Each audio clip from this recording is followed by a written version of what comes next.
అతిథి ప్రమాణ స్వీకారానికి వెళ్లిన హమాస్ చీఫ్ హానియేను ఇజ్రాయెల్ హతమార్చింది. ఆ తర్వాత బాధ్యతలు చేపట్టిన సిన్వర్ ను హత్య చేసింది. కానీ హానియే హత్యకు ఇజ్రాయెల్ బాధ్యత వహించలేదు. కానీ ఇరాన్ మాత్రం తమ దేశానికి అతిథిగా వచ్చిన హానియేను హత్య చేయడంతో ఇరాన్ ఇజ్రాయెల్ పై గుర్రుగా ఉంది. అప్పటి నుంచి ఈ రెండు దేశాల మధ్య యుద్ధ మేఘాలు కమ్ముకున్నాయి. తాజాగా హానియేను తామే హతమార్చినట్టు ఇజ్రాయెల్ రక్షణ మంత్రి అధికారికంగా ప్రకటించారు. హౌతీలపై దాడులు చేసిన నేపథ్యంలో హమాస్, హిజ్బుల్లాలను ఓడించామని, వారి మౌలిక సదుపాయాలను దెబ్బతీయడంతో పాటు హానియే, సిన్వర్, నస్రల్లాలను హతమార్చామని ప్రకటించారు. దీంతో హానియే హత్య వెనుక ఇజ్రాయెల్ ఉందని తేలింది. దీంతో ఇజ్రాయెల్ పై దాడులకు ఇరాన్ సిద్ధమవుతున్నట్టు తెలుస్తోంది.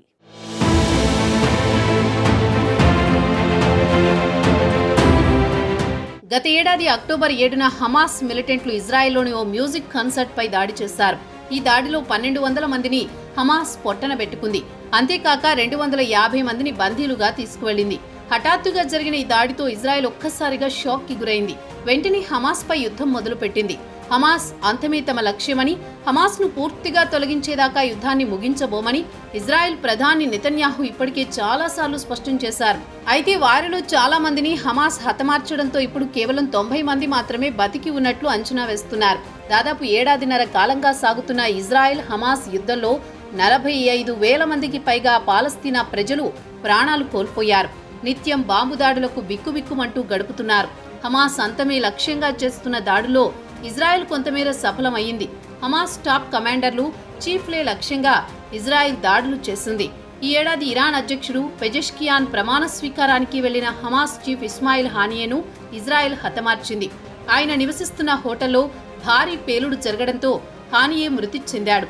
అయితే ఈ హత్య చేసింది ఇజ్రాయెల్, దాని గూఢచార సంస్థ మొస్సాద్ అంటూ ఇరాన్, హమాస్, హిజ్బుల్లా ఆరోపించాయి. అయితే ఇప్పటి వరకు తామే ఈ హత్య చేసినట్లు ఇజ్రాయెల్ ఎక్కడా చెప్పలేదు. కానీ తొలిసారిగా హానియేను తామే హత్య చేశామంటూ ఇజ్రాయెల్ అంగీకరించింది.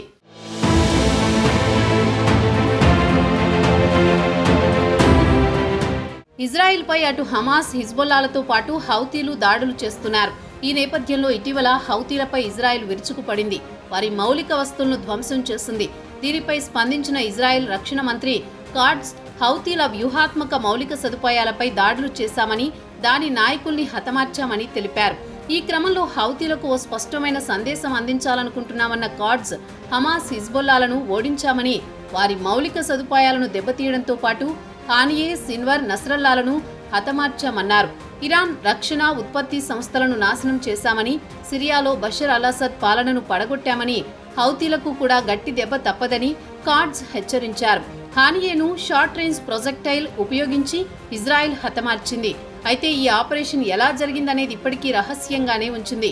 ఈ హత్య తర్వాత వరుసగా హిజ్బుల్లా చీఫ్ నస్రల్లా, హానియే మృతితో హమాస్ చీఫ్ గా బాధ్యతలు స్వీకరించిన యహ్యా సిన్వర్లను ఇజ్రాయెల్ హతం చేసింది.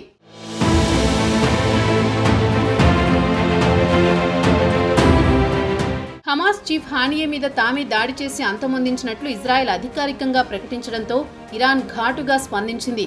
హానియేను చంపడం హేయమైన ఉగ్రవాద చర్యగా ఇరాన్ వ్యాఖ్యానించింది. ఇజ్రాయెల్ ఉగ్రపాలన ప్రాంతీయ, అంతర్జాతీయ శాంతి భద్రతలకు ముప్పుగా మారుతోందని ఐక్యరాజ్య సమితిలో ఇరాన్ అంబాసిడర్ అమీర్ సయీద్ ఇరవానీ తీవ్ర విమర్శలు చేశారు.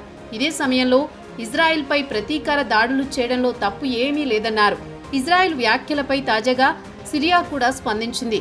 ఈ సందర్భంగా తమ దేశంలో గందరగోళం సృష్టించవద్దని సిరియా నూతన విదేశాంగ శాఖ మంత్రి అసద్ హసన్ అల్ షిబానీ ఇరాన్ను హెచ్చరించారు.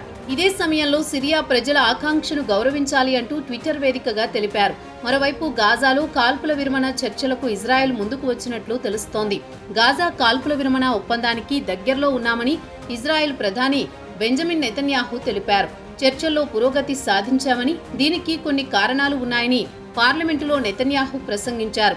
హమాస్ నేత యహ్యా సిన్వర్ మృతి చెందారని, హిజ్బుల్లా, ఇరాన్లు తమకు సాయంగా వస్తారని హమాస్ భావించిందని, కానీ ఇప్పుడు ఆ పరిస్థితి లేదన్నారు. వరుసగా హమాస్ ఎదురుదెబ్బలు తింటోందని, అందుకే చర్చల్లో పురోగతి కనిపిస్తోందన్నారు. ఒప్పందం కుదరడానికి ఎంత సమయం పడుతుందో తెలియదని, కానీ ప్రయత్నమైతే చేస్తున్నామని తెలిపారు. ఓవైపు గాజాలో కాల్పుల విరమణ చర్చల్లో పురోగతి కనిపిస్తున్నా మారణహోమం మాత్రం కొనసాగుతూనే ఉంది.